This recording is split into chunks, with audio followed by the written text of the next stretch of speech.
Several parts of Metro Manila were hit by Typhoon Ulysses. Because of the typhoon's rain, many places were flooded, including the area near Malacanang where President Duterte stays.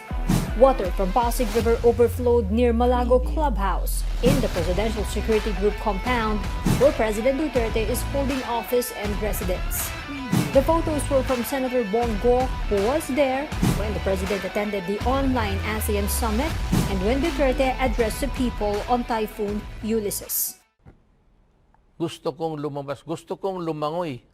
Matagal na ako hindi naligo eh. Kaya lang, ayaw nitong mga sundalo. Sila ang ayaw gustong maligo.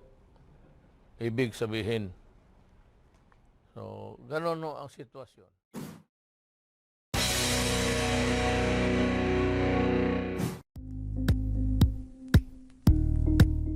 Thank you for watching Politico TV. Please like and subscribe to our channel for more videos.